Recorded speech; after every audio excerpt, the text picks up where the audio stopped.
ìdí tí mo fi fẹ́ràn Charlie Boy láì fi ti ìwà jàgàjàgà rẹ̀ ṣe Ọbásanjọ́. Ààrẹ àná lórílẹ̀‐èdè Nàìjíríà Olóyè Olúṣẹ́gun Ọbásanjọ́ ti ṣàlàyé ìdí tó fi ní ìfẹ́ sí gbajúgbajà òǹkọrin ní Charlie Òkúta tí ọ̀pọ̀lọpọ̀ èèyàn túmọ̀ sí Charlie Boy láì fi ti bó ṣe máa ń wọ aṣọ àti ìwà rẹ̀ tí ó pè ní jàgàjàgà ṣe. Ọbásanjọ́ sọ eléyìí di mímọ̀ nínú ìfọ̀rọ̀wánilẹ́nuwò lórí ètò ayélujára tí wọ́n ń pè ní Before Tomorrow Comes podcast, èyí tí wọ́n gbé sórí ìtàkùn YouTube ní ọjọ́bọ̀ tọ́sídẹ̀ẹ́ tó kọjá. Ó ṣàlàyé pé bí òun ṣe ti mọ ìdílé Charlie Boy tipẹ́tipẹ́, pàápàá ìbáṣepọ̀ tó wà láàrin òun àti bàbá Charlie Boy tó ti kú, adájọ́ ilé ẹjọ́ gíga tẹ́lẹ̀ Chukwudifo Òkúta, àti bí èrò òun nípa Charlie Boy ṣe yí padà nígbà náà. Ó ní mo mọ bàbá Charlie Boy dáadáa, Justice Òkúta. Mo ní ọ̀rẹ́ púpọ̀ tàbí èèyàn púpọ̀ tí mo lè sọ pé mo nífẹ̀ẹ́ sí, ṣùgbọ́n Justice Òkúta jẹ́ ọ̀kan lára àwọn ọmọ Nàìjíríà tí mo lè tọ́ka sí gẹ́gẹ́ bí ọ̀rẹ́ àti ènìyàn tí mo bu ọlá fún jùlọ.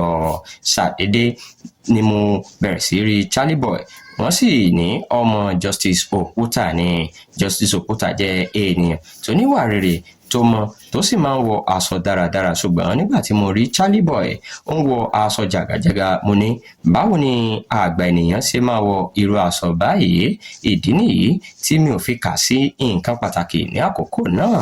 Ó ní òun kò fi àkíyèsí sí Charlie Boy nítorí pé òun rò pé ọmọ adájọ́ àgbà gbọ́dọ̀ jọ bàbá rẹ̀ nínú ìhùwàsí àti ìmúra, ṣùgbọ́n èrò òun yí padà nígbà tí òun lọ bá Justice Òkúta lálejò tí òun sì rí nínú ilé Charlie Boy.